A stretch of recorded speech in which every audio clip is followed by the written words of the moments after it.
তো এটা কথা ক'ব বিচাৰিছিলো মই, এইটো বুজি পোৱা নাই। চোৱা হা, এটা আছে এটা আছে মূৰ্খ আৰু এটা আছে জ্ঞানী মূৰ্খ। আজিকালি দুনিয়াত কিন্তু মূৰ্খ মানুহ কম আছে। মূৰ্খ মানুহ কি? যোনে স্কুল স্কুল যোৱা নাই কেতিয়াও, সেই কি নাই, স্কুল গৈ পোৱা নাই, ABCD নাজানে, অংক নাজানে। কিন্তু আজিকালি কি হৈছে কেছটো, কি মানুহে জানি বুজি ভুল কৰিছে। মানে সিহঁতে কি বুলি কয়, জ্ঞানী মূৰ্খ। আৰু সেইটো দুনিয়াত বেছি ট্ৰেণ্ডিং মানুহ আজিকালি।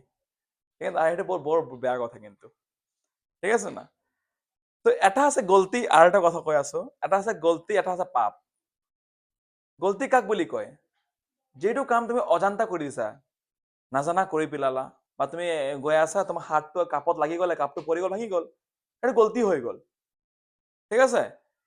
আর আজিকালি মানুহে গলতি নকৰে, আজিকালি মানুহে পাপ কৰে। পাপ মানে কি? যোনে জানে ভাল বেয়া তেনেহলেও কৰিব, সেইটো হল পাপ। মানুহ নাজানে কি চিগাৰেট খালে বেয়া বুলি? তাত লিখা থাকে ইট কজেছ কেঞ্চাৰ, কিয় খাই আছে? This is what. মানুহ নাজানে মদ খালে বেয়া বুলি, জানে, কিয় খাই আছে? নাজানে, তোমাক শিকাই দিব পণ্ডিত সি। বুজি পাইছে নে নাই? এইটো কি বুলি কয়? জ্ঞানী মূৰ্খ। আৰু এইটো হয় তোমাৰ পাপ।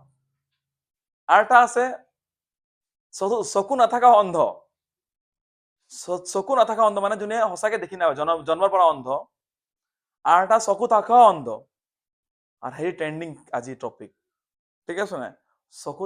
চকু থাকিও নেদেখে, বুজি পাইছে না কেছটো? তেনেকে জানে সব ভাল বেয়া, চকু আছে, এইটো কোন ডাঙৰ হয়, কেনেকৈ মোৰ ডাঙৰ হয়, টিচাৰ হয়, কাৰ লগত কেনেকে কথা পাতিব লাগে সেইটো নাজানে। And it really make the society adverse, worse বনাই আছে এইবোৰ সোসাইটিখন, ঠিক আছে? তো জ্ঞান অৰ্জন কৰিও কি লাভ যদি আমি সমাজৰ কাৰণে যদি ভাল কৰ্ম কৰিব নোৱাৰো, ভাল কথা ক'ব নিবিচাৰো, ভাল কাজ কৰিব নোৱাৰো, that is useless. Our life become very useless for this case. चलो ये था एक motivational आपके लिए. Let us continue the question.